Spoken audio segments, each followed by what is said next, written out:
Bienvenue à tous pour ce webinaire qui traitera de l'augmentation des cas de coqueluche en se concentrant évidemment sur la prise en charge en ville. On a aujourd'hui la chance parce qu'ils sont extrêmement occupés en ce moment, vous l'imaginez, d'avoir le docteur Carla Rodriguez qui est responsable adjointe au Centre national de référence. Je vais peut-être la laisser se présenter si elle est parmi nous. Bonjour, je ne sais pas si vous m'entendez. Oui, très bien, on vous entend. Ça marche.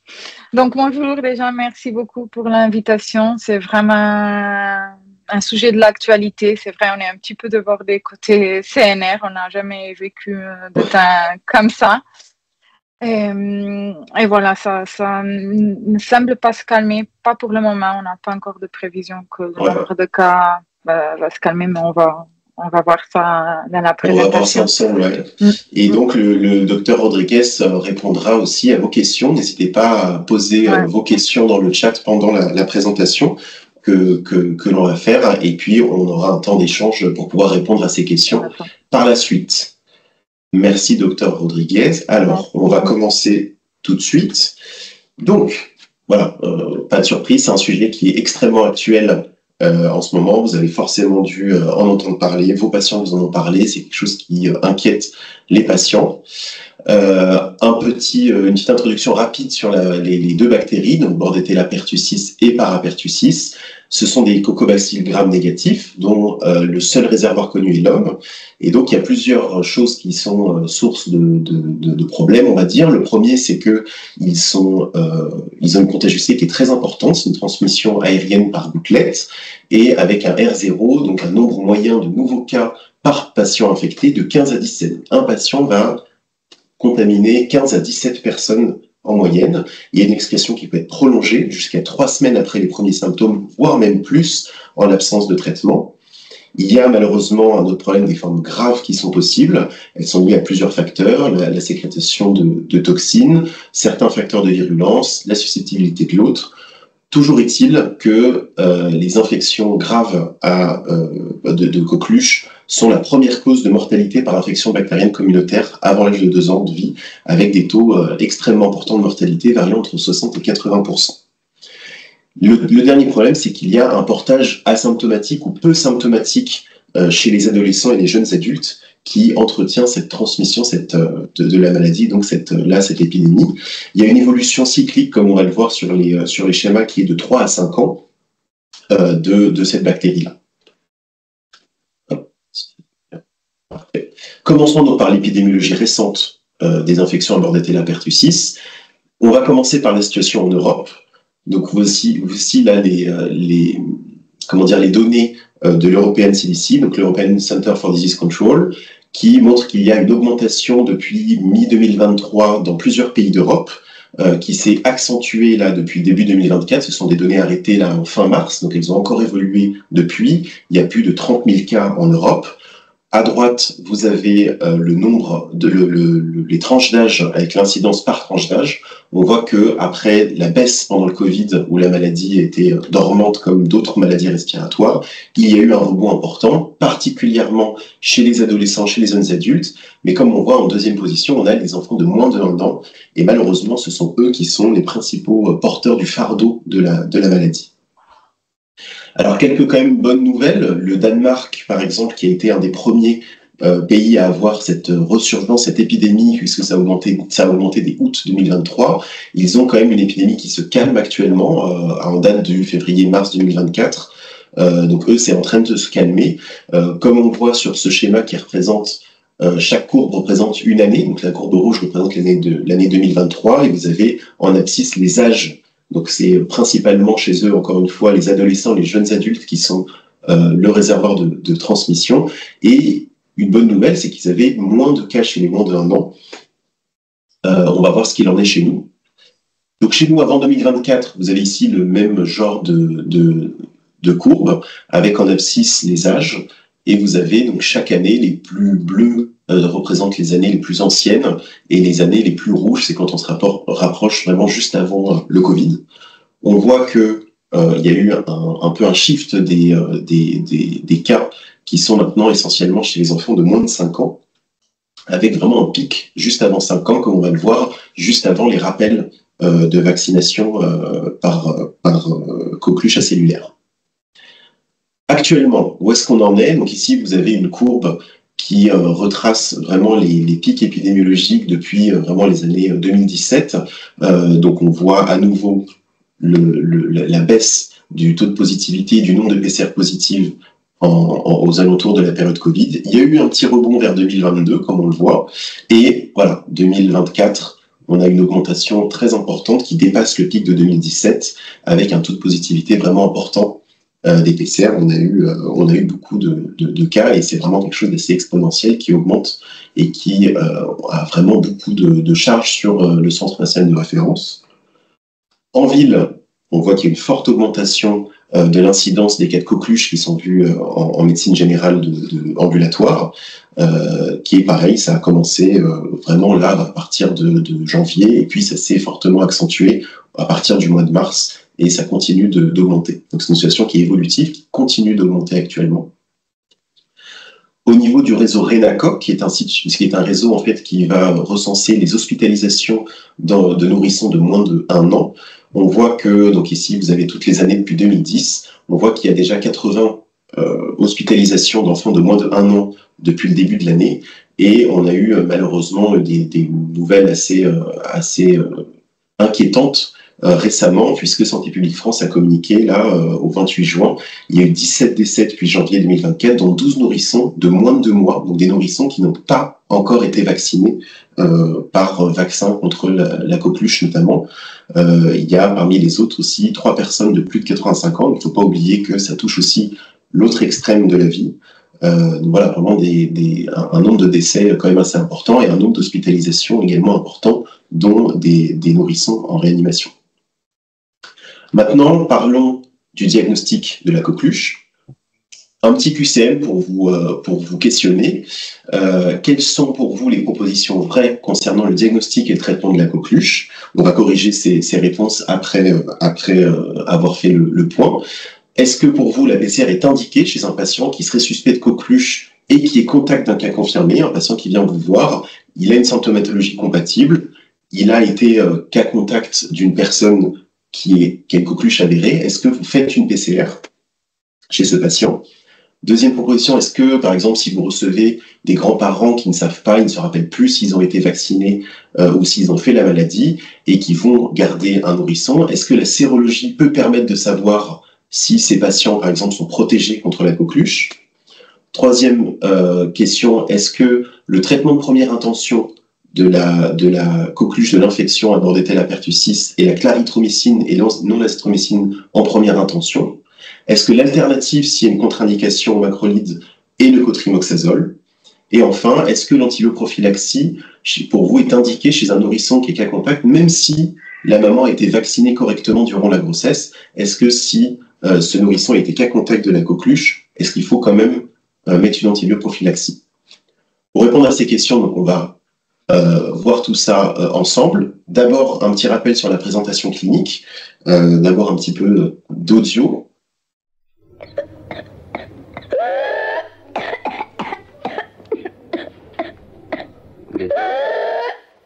Voilà, donc ça, très classique, on va en parler. Dans un premier temps, quand on a une infection à Bordetella pertussis, on a une phase d'incubation qui dure 1 à 2 semaines, puis une phase catarrhale qui est assez peu symptomatique, peu spécifique, pardon, avec une énorrhée, un syndrome un peu grippal, qui dure aussi 1 à 2 semaines, et c'est là où souvent les patients sont le plus contagieux. Puis la phase paroxystique typique, avec ce que je vous ai fait écouter, une toux quinteuse paroxystique, avec un chant du coq lors de la reprise de l'inspiration. Elle est volontiers émétisante. Il y a peu ou pas de fièvre, avec plutôt un bon état général entre les quintes de toux. Attention toutefois, chez le nourrisson de moins de 2 mois, il n'y a pas forcément de chant du coq, il n'y a pas forcément de toux quinteuse, ça peut se présenter par des toux cyanosantes, ça peut se présenter tout simplement par des apnées. Vous voyez là, je vous ai mis quelques petites images en haut à droite, vous avez voilà, du plus petit au plus grand, et on peut voir qu'en fait, chez les plus petits à gauche, il n'y a pas forcément de toux, parfois ça peut juste être des apnées. Vous le voyez en bas, donc c'est un enfant là qui a une forme grave, et on voit qu'en fait vraiment il a le visage qui devient rouge. Ils ont une apnée en fait vraiment, avec des bradycardies qui peuvent être profondes. Il faut faire attention au fait qu'il y a aussi des co-infections chez le nourrisson avec notamment d'autres virus respiratoires, principalement le VRS qui est responsable des bronchiolites, et les formes malignes qui sont essentiellement chez les nourrissons. Et il y a vraiment une détresse respiratoire ou défaillance multiviscérale qui s'ajoute aux symptômes dont on a parlé plus haut. Je vous ai mis aussi un tableau qui montre les facteurs prédictifs positifs et négatifs. Et donc, effectivement, on voit que les facteurs prédictifs négatifs, c'est ceux où on peut s'orienter vers autre chose. Quelles sont les indications de diagnostic de la coqueluche? Je vous ai remis ici une communication d'Infovac qui est, pour être vraiment pratico-pratique, on a une situation de tension assez forte sur les réactifs de PCR avec des laboratoires qui sont vraiment submergés et qui n'ont plus de réactifs, avec des rendus de résultats qui sont de 10, parfois 14 jours.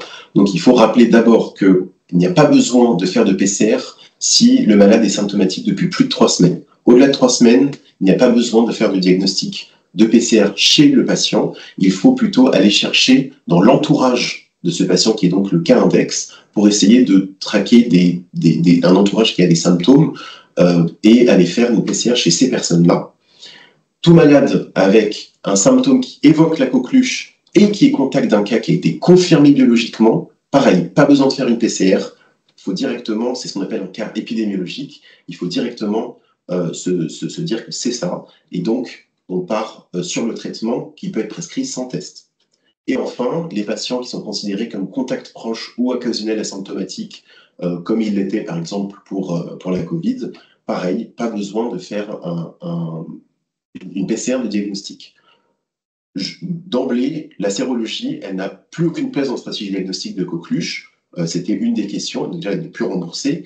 Et elle ne montre aucune corrélation entre les résultats que vous pourriez avoir et le taux de protection effectif contre la coqueluche. Donc vraiment, pas besoin de sérologie pour faire un diagnostic, ça n'a plus sa place.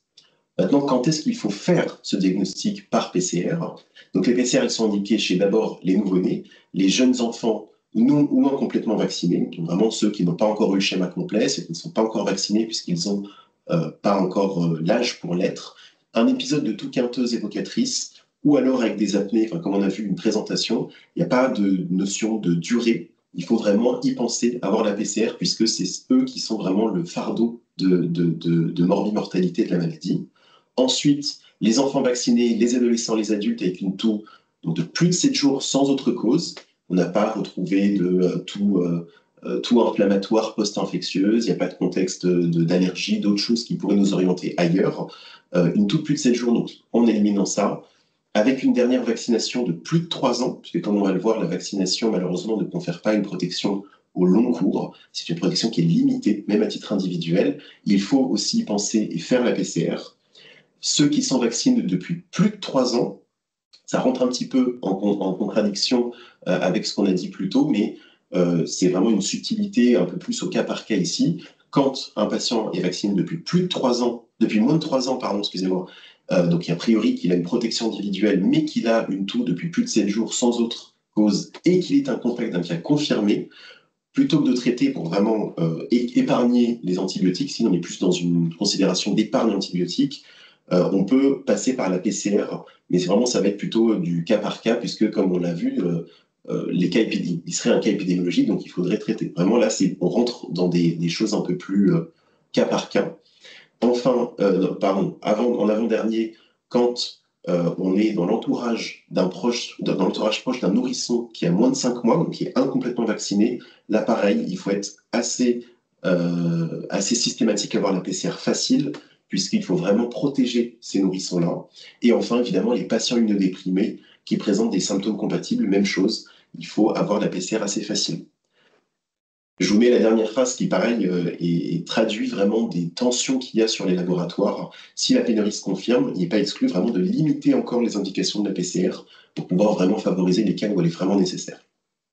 Un petit résumé pratico-pratique de ce qu'on a parlé. Alors, on n'a pas parlé de la culture, il n'y a peut-être pas forcément le temps d'en parler. Je vous mettrai des diapos là-dessus concernant dans le PDF qu'on vous transmettra ensuite. Mais la culture, elle est moins sensible, mais elle est spécifique à 100%, et surtout, elle permet de faire des antibiogrammes. Il y a eu à peu près 3 souches là résistantes aux macrolides dans la centaine qui ont été reçues par le CNR.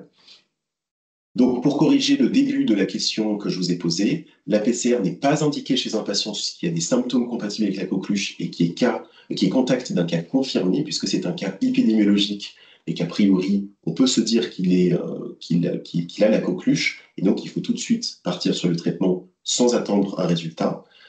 La sérologie ne permet absolument pas de savoir si un patient est protégé. Quel que soit le résultat, vous n'avez pas de corrélation avec la protection effective du patient. Pour répondre aux 3 questions suivantes, on va passer maintenant à l'antibiothérapie, notamment en période de rupture d'approvisionnement, de tension d'approvisionnement. D'abord, quelques principes pour cette antibiothérapie. L'antibiothérapie, son but, ce n'est pas d'avoir un effet sur l'évolution de la maladie, c'est vraiment de réduire le portage et la contagiosité. C'est quelque chose de très important à comprendre. C'est une bactérie qui est toxinique. Donc, quand vous éradiquez la bactérie, vous n'avez pas forcément d'effet sur l'évolution, vous avez surtout un effet sur la contagiosité. Une exception à ça, le nourrisson et les petits vraiment les nouveau-nés et les jeunes nourrissons, quand ils sont suspects de coqueluche, un traitement précoce permettrait de diminuer le risque de forme grave chez eux, en plus de diminuer la contagiosité. Et c'est pour ça qu'il faut être particulièrement vigilant sur les nourrissons. Pas de critères de 7 jours de temps, il faut vraiment y penser, surtout en ce moment en période épidémique.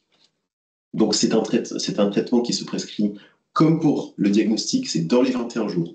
Au-delà de 3 semaines, le patient n'est plus contagieux et donc l'antibiothérapie qui vise principalement à réduire la contagiosité n'a plus de sens. Donc ça se fait d'abord sur une coqueluche qui est prouvée biologiquement. Vous avez le diagnostic de coqueluche, vous traitez si on est dans les 21 premiers jours des symptômes.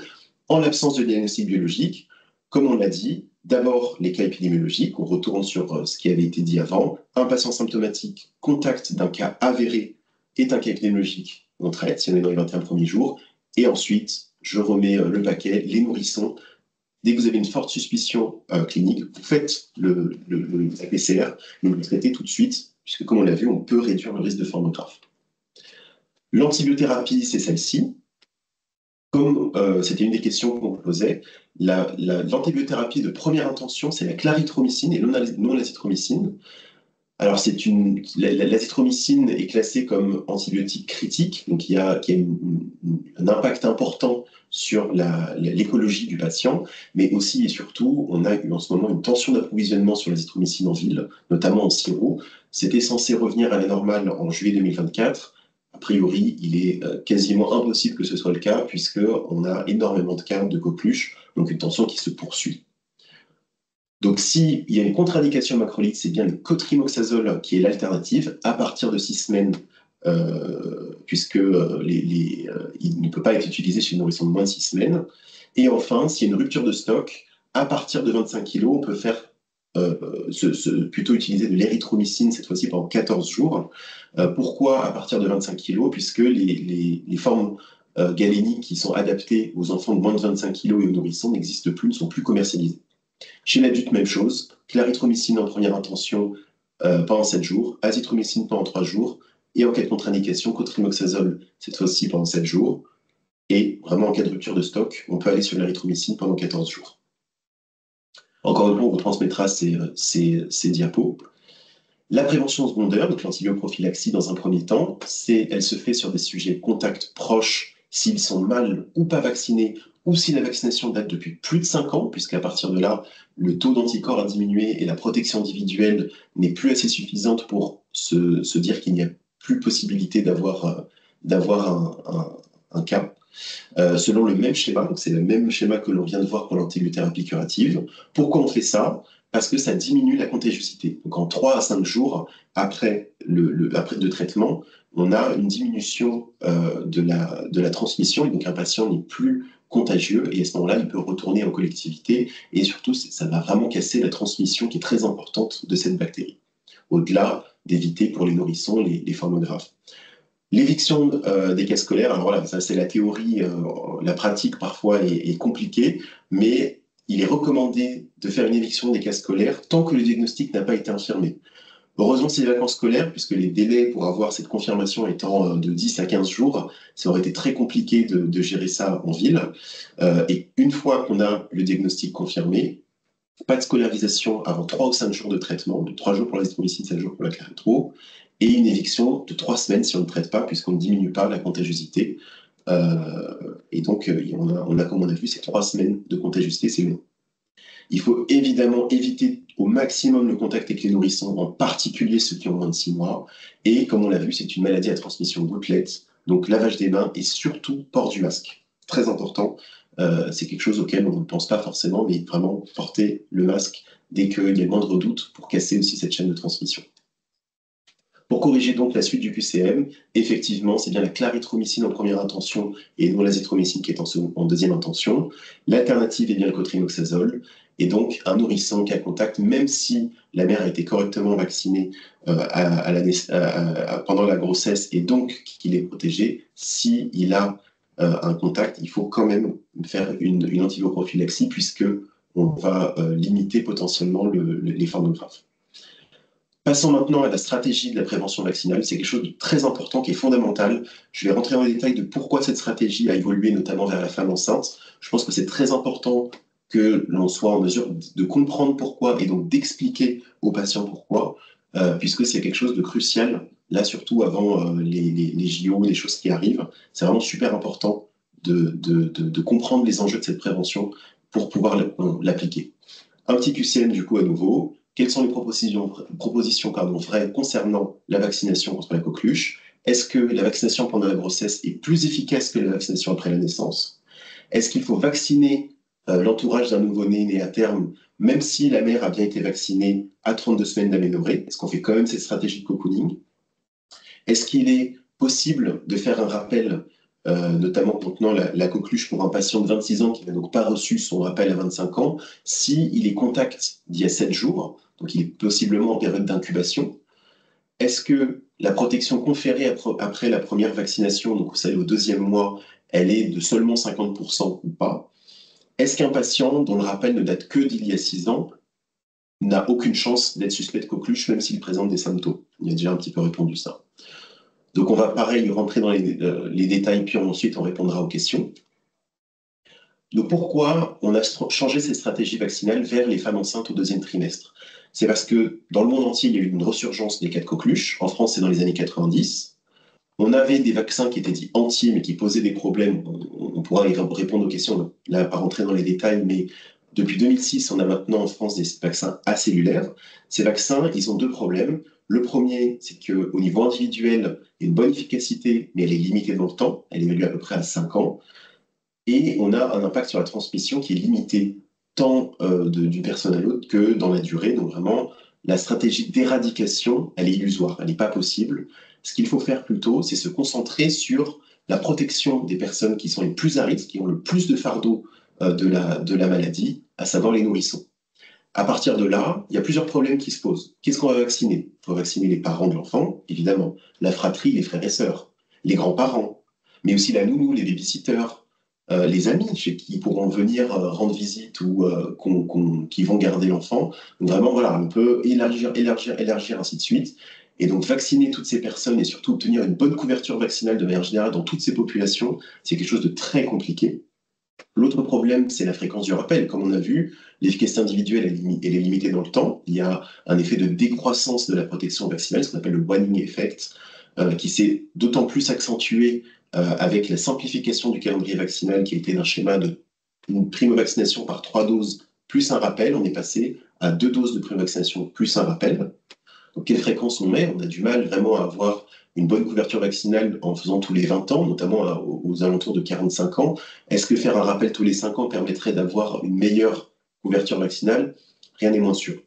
Et donc, on a un rapport coût-efficacité qui est assez défavorable. Le nombre de personnes à vacciner pour éviter une hospitalisation, c'est de 10 000. Et pour éviter un décès, c'est 1 million. Vraiment, on n'a pas un bon rapport coût-efficacité. On ne peut pas se lancer dans la vaccination de tout le monde fréquemment. Voici une petite slide pour vous expliquer plus en détail le déclin de la réponse vaccinale. À gauche, vous voyez le déclin de la réponse vaccinale. En trait plein rouge, vous avez le schéma à 3 doses de primo-vaccination plus un rappel, et en pointillé, celui à 2 doses de primo-vaccination puis un rappel. Et on voit que depuis le passage de l'un à l'autre, la diminution de la réponse vaccinale, le déclin, qui est déjà le cas quand on vaccine avec 3 plus 1, il s'est accentué. Et si on compare les deux, il y a un risque relatif de 1,7 entre ces deux schémas. Donc il y a deux bases, un déclin qui se fait, donc on a le pic qui atteint un mois, puis ça diminue, et ce déclin-là s'accentue avec la simplification qui a été opérée.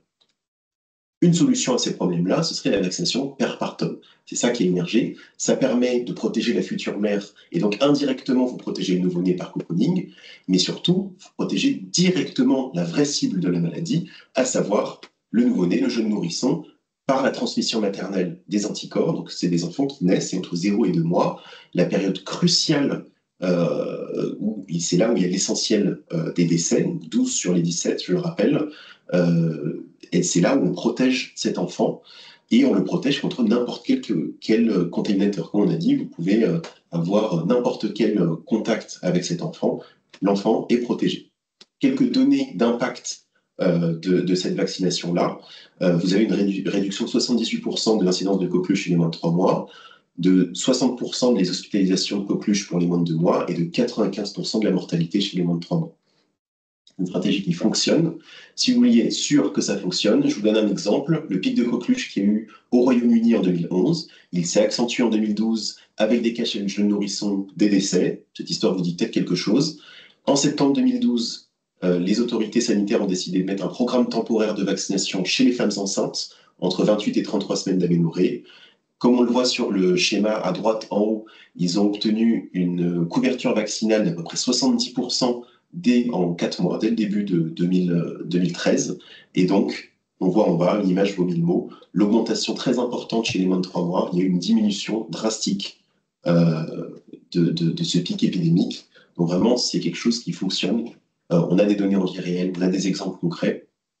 Ils ont évalué une efficacité du vaccin de vraiment entre 80 et 90%. Qu'en est-il de la tolérance? D'abord, la tolérance chez la mère. Donc la tolérance chez la future mère, ça, ce sont les premières données qu'on a eues qui datent de 2014. On avait, comme vous le voyez à droite, des risques relatifs qui contiennent tous 1 dans l'intervalle de confiance, donc qui ne sont pas significatifs. Il y en a un qui est significatif, c'est les risques de prééclampsie avec une diminution du risque a priori. Bon, c'est probablement pas le cas.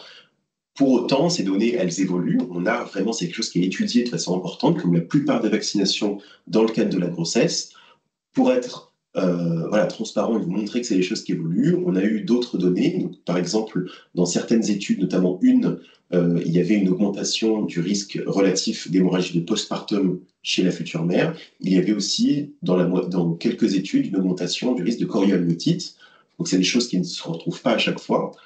Mais c'est des choses qui sont fortement étudiées. Donc, pour le moment, on n'a pas de signal clair sur donc c'est des choses qui vont et viennent en fonction des études. C'est des choses qui sont, vous pouvez rassurer vos patientes, et c'est des choses qui sont extrêmement étudiées. Qu'en est-il de la tolérance infantile? Voici 2 études qui montrent qu'effectivement, il n'y a pas eu d'effets secondaires importants retrouvés chez les enfants, qu'ils soient au moment de la naissance, juste après, ou même un peu plus tard. On n'a pas retrouvé pour le moment de risque chez les enfants. Pareil, vous pouvez rassurer vos patientes concernant la vaccination pendant la grossesse. On corrige donc ce QCM. La vaccination pendant la grossesse est effectivement plus efficace que la vaccination après la naissance, puisqu'on est, donc on va répondre à la proposition D, il y a bien seulement 48% environ de protection vaccinale après la première vaccination. On arrive à un peu plus de 75% après la deuxième, alors que, comme on l'a vu, l'efficacité de la vaccination père par tome, elle est de 80 à 90%. Il n'y a plus besoin de vacciner par stratégie de cocooning l'entourage d'un nouveau-né qui a bien été vacciné, dont la mère a bien été vaccinée pendant la grossesse, même si pour autant il faut quand même faire le rattrapage et surtout respecter le calendrier vaccinal. Donc c'est pas parce que la mère a été vaccinée et que le nouveau-né est protégé qu'il ne faut pas faire les rappels des 25, des 45, des 65 ans pour l'entourage de ce nouveau-né. C'est toujours le bon moment de respecter le calendrier vaccinal et ça ne doit pas être un passe-droit.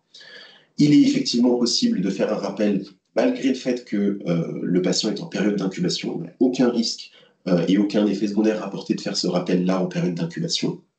Il faudra malgré tout faire une antibioprophylaxie en plus. La protection confiante, comme on l'a dit, elle est de 48% après la première dose. Et un patient dont le rappel date d'il y a plus de 3 à 5 ans, il peut bien sûr être suspect de cas de suspect de coqueluche. Et il faut considérer que c'est tout à fait le cas. Les messages clés, c'est une augmentation qui était donc attendue des cas de coqueluche, parce qu'on l'a vu, c'est cyclique, mais cette augmentation, elle était particulièrement importante après la période d'accalmie pendant la pandémie Covid, à la fois en Europe, mais aussi en France. Il y a eu des cas graves avec plusieurs décès, 17, je le rappelle, alors ça pareil, on n'a pas parlé des facteurs de virulence, mais il est possible que ce soit une souche historique qui est réémergée et qui pourrait porter des facteurs de virulence qui expliquent le nombre de formes graves et d'hospitalisation et de décès. Il y a une tension importante sur les réactifs pour les PCR rapides, donc c'est très important de respecter les indications de prélèvement et notamment les indications, il ne faut pas les faire en fonction des durées des symptômes, les cas épidémiologiques comme on en a parlé, les clusters. Il n'y a pas besoin dans des clusters, notamment en milieu scolaire, il n'y a pas besoin de tester tout le monde. Il y a un risque majeur de tension d'approvisionnement sur les macrolides, c'est déjà le cas pour l'azithromycine, ça va probablement se prolonger. Donc pareil, il est important de bien choisir, de bien respecter les indications de traitement. Et enfin, très, très, très important, vacciner les femmes enceintes. Il faut vraiment aborder le sujet avec les patientes. C'est quelque chose qui fonctionne. C'est quelque chose qui nous permettra vraiment de nous en sortir, surtout maintenant qu'on va avoir les JO, on va avoir des rassemblements de masse, on va avoir une transmission qui est possiblement très importante de la maladie de façon très rapide. Donc vraiment vacciner les femmes enceintes à partir du 20e trimestre et idéalement entre 20 et 36 semaines d'aménorrhée. Vous pouvez évidemment, comme d'habitude, nous suivre pour avoir notre actualité, éventuellement les futurs webinaires que l'on fera, notre newsletter et aussi les supports de communication qu'on fait. Et je vous remercie pour votre attention. On va maintenant pouvoir passer aux questions. Alors, je vais arrêter de partager. Je ne sais plus si vous voyez l'écran. Je pense que c'est bon. Et on va regarder les questions ensemble. Je ne sais pas si le docteur Rodriguez est avec nous. Oui, je suis là. Super. Donc, ce que je vous propose, alors je vois qu'il y a une personne qui lève la main, on va vous donner la parole. Par la suite, ce que je vous propose, sinon, c'est plutôt éventuellement d'écrire les questions. Je vois que je n'ai pas les. Je n'ai pas. Excusez-moi, je vois juste la discussion. Je vais lire les questions et on va y répondre. Donc, dans un premier temps, on va donner la parole à Madame Sylvie Walter. Est-ce que vous nous entendez? Je ne sais pas si elle lève la main. Vous m'entendez? Oui, on vous entend. Oui, d'accord, bonjour. Donc, un jeune nourrisson dont la grand-mère a une PCR positive doit être donc vacciné? Doit avoir un traitement, une antibioprophylaxie, même sans symptômes? Oui, je vais laisser le docteur Rodriguez te répondre. Oui, oui. Donc, et le jeune nourrisson, il a quel âge? Alors, je n'ai pas l'âge exact, mais bon, il a moins d'un mois, je pense. Ah oui. Il ne peut pas encore être vacciné. Dans ce cas-là, s'il a moins Oui, d'un mois, il ne oui, peut pas oui, non, encore. Mais oui, l'antibioprophylaxie, oui. L'antibioprophylaxie, oui. Oui. d'accord. Et sinon, Effectivement, la vaccination, c'est à partir de quel âge? La première dose, c'est à 2 mois, 8 semaines. Oui, d'accord. Donc, on respecte bien les 2 mois. Oui. D'accord, Oui. ok, Ça, oui. d'accord. D'accord. Effectivement, comme on l'a vu, c'est ça. Le problème, c'est que les nourrissons, les nouveau-nés et les nourrissons de moins de 2 mois ne sont pas encore éligibles à la vaccination. Ils sont vraiment l'essentiel du fardeau de la maladie. Donc, c'est vers eux qu'il faut être très vigilant. Et effectivement, l'antibiophylaxie est parfaitement Et indiquée. donc, oui. Alors, excusez-moi, la grand-mère qui a fait la maladie il y a 3 semaines, qui tousse encore, qui est immunodéprimée sous chimiothérapie, on la traite pas et on la revaccine pas? Enfin, on la vaccine pas? C'est là tout depuis 3 semaines. L'intérêt de faire il a plus d'intérêt de faire l'antibioprophylaxie. pour la vaccination, il faut regarder son calendrier vaccinal, il est à jour. Normalement, le problème, c'est ça. Je crois que ça va évoluer entre-temps, les indications, parce que on fait la valence coqueluche à 25 ans, mais il n'est pas indiqué dans le calendrier vaccinal de la faire à 45, 65. Mais là, je crois que ça, c'est de nouveau sur l'autre conseil va revoir ces recommandations, et je crois que l'indication, ça sera de faire toujours avec la valence coqueluche. Oui, tout à fait. Merci d'avoir abordé ce sujet. C'est un sujet qu'on n'a pas abordé, mais les choses sont en train de changer puisque le dernier vaccin commercialisé ne contenant que les 3 valences, diphtérie, tétanos, poliomyélite, est en arrêt de commercialisation. Et donc, l'essentiel des rappels maintenant se fera par des vaccins tétravalents au minimum. Et effectivement, la HAS va probablement changer les recommandations pour se caler sur cet état de fait. Merci d'avoir abordé cette question.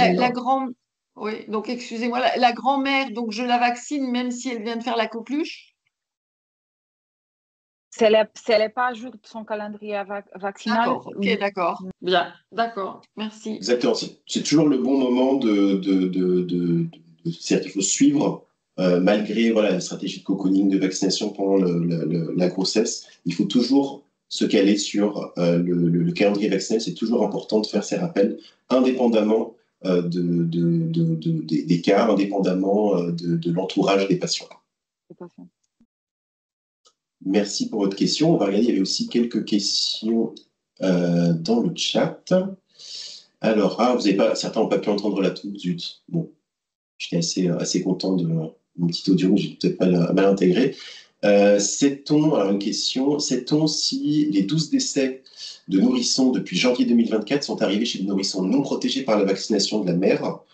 Ça, je vais laisser le Dr Rodriguez répondre. On n'a pas encore les données officielles de SPF, mais dans une discussion qu'on a eue la semaine dernière, la plupart étaient de décès de nourrissons pour lesquels la mère n'était pas vaccinée, n'a pas été vaccinée pendant la grossesse. On va avoir, je crois, le chiffre officiel dans quelques jours, mais pour ce 12 décès qu'on a eu, la plupart des mères n'ont pas été vaccinées pendant la grossesse. Une autre question, quelle est la distribution des CMI, de concentration minimale inhibitrice, des macrolides chez Bordetella pertussis? Donc déjà, on n'a pas de breakpoint, donc on n'a pas de breakpoint pour Bordetella pertussis, mais normalement, une souche de Bordetella pertussis normale, elle est très sensible aux macrolides. Donc on a des CMI vraiment bas dans l'ordre de 0,016. Quand on a de la résistance, on a des CMI vraiment de résistance. Donc on parle de 256 mg litres de CMI. Donc, c'est vraiment parce que comme c'est une mutation chromosomique, c'est ce qu'on voit, c'est de niveau de résistance très élevé. Donc, c'est facile, même si on n'a pas de breakpoint officiel, c'est facile à détecter en labo par les antibiogrammes quand on a une souche résistante parce que normalement, en diamètre, on a des actes de contact. Et au niveau des Z-tests, quand on fait des Z-tests, vraiment, on a de résistance supérieure à 256. Très bien, merci. Une autre question. Si une immunité après vaccin dure moins de 5 ans, pourquoi ne pas conseiller une fréquence vaccinale plus élevée, par exemple tous les 10 ans? Ça va être discuté. Ça, je crois que c'est une des mesures aussi qui est en train d'être discutée, changer la fréquence de vaccination. Le problème, il faut que ce vaccin ne concerne pas que la coqueluche, c'est ça aussi le problème. Il y a toutes les autres maladies, la diphtérie, le tétanus, donc et c'est ça qu'il faut bien jouer. Quand on change le calendrier vaccinal et on propose un changement, il faut qu'on pense aussi que là, c'est un vaccin tétravalent, donc il faut penser qu'il y a des autres maladies concernées. Oui, tout à fait. C'est vrai qu'on n'a pas parlé du fait d'avoir des couvertures vaccinales satisfaisantes et difficiles, mais il y a aussi le fait que le calendrier vaccinal est assez complet. Il y a beaucoup d'autres vaccinations. C'était le principal argument d'ailleurs de la simplification du schéma de 3 plus 1 à 2 plus 1. Donc, c'est des discussions effectivement qui sont en cours, mais qui sont complexes. Une autre question. Bonjour, quelle est la durée d'immunisation post-maladie? Normalement, on sait que c'est comme quand on faisait le vaccin germantier. Donc, on sait qu'au moins 10 ans, on a une protection quand même assez élevée qu'on ne voit pas avec le vaccin acellulaire. À la fin de 4-5 ans, on sait que la protection diminue vraiment beaucoup. Alors, on a à nouveau une question. Bah, au pire, sinon, je vous invite vraiment à poser la question par écrit. Ah, attendez, je vais vous donner la parole. Oui, vous aviez une question, je vous écoute. C'est toujours Madame Sylvie Holter, normalement. Je ne sais pas si elle nous entend.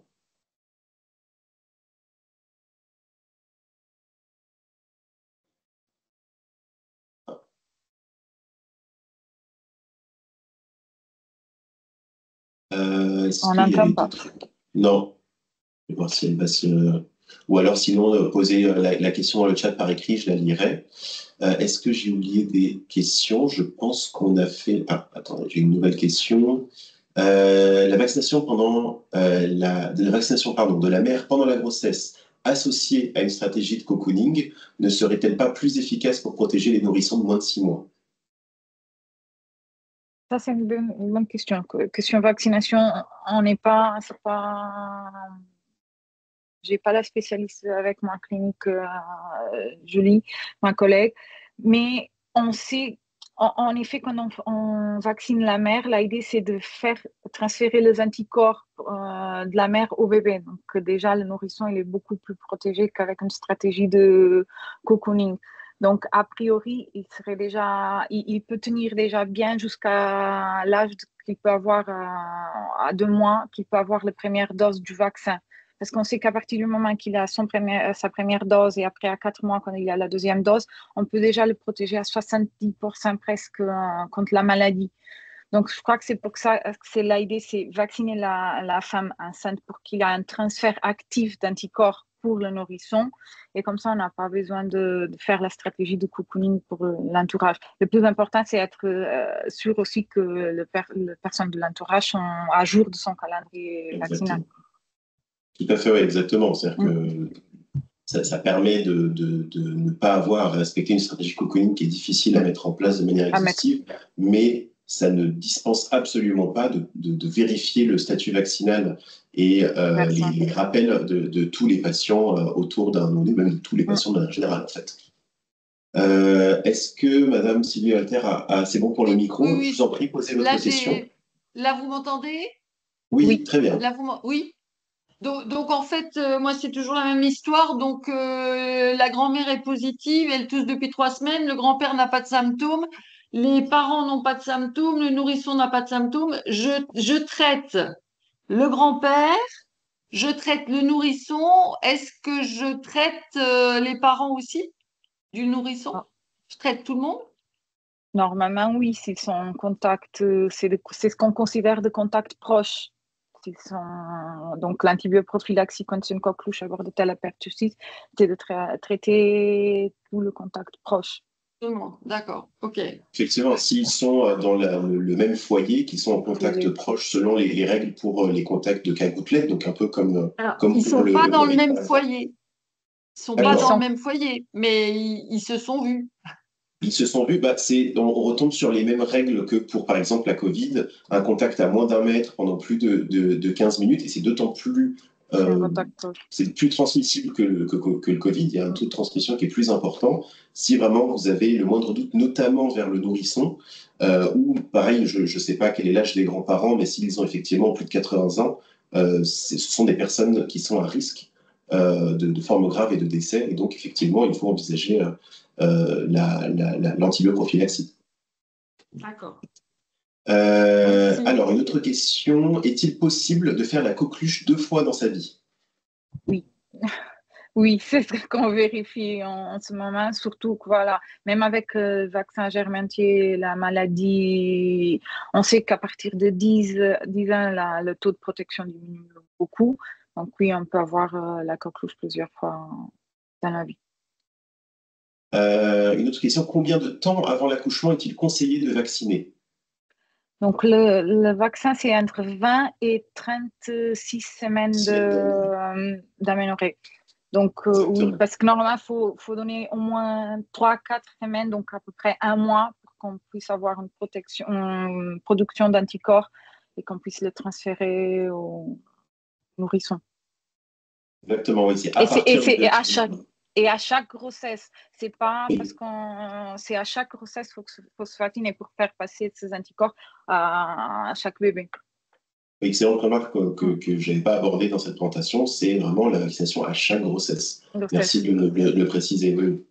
Effectivement, c'est à partir du deuxième trimestre et idéalement entre 20 et 36, comme l'a dit le Dr Rodriguez. Est-ce que j'ai fait le tour des questions? Je pense que oui. Puis, de toute façon, il est l'heure, puisqu'on avait dit 45, il est 47, donc on y est presque à 2 minutes près. Si c'est bon pour les questions, je vais remercier d'abord le Dr Rodriguez d'avoir pris de son précieux temps en ces temps de grosses charges pour le CNR pour pouvoir répondre aux questions, et vous remercier tous de vous être branchés, de vous être connectés, en espérant que ce webinaire vous ait aidé, vous ait apporté des connaissances. Comme d'habitude, il sera rediffusé sur YouTube et on vous transmettra les diapos pour que vous les ayez. Merci beaucoup, Dr Rodriguez. Merci beaucoup et merci pour à tout le monde. l'invitation. Merci.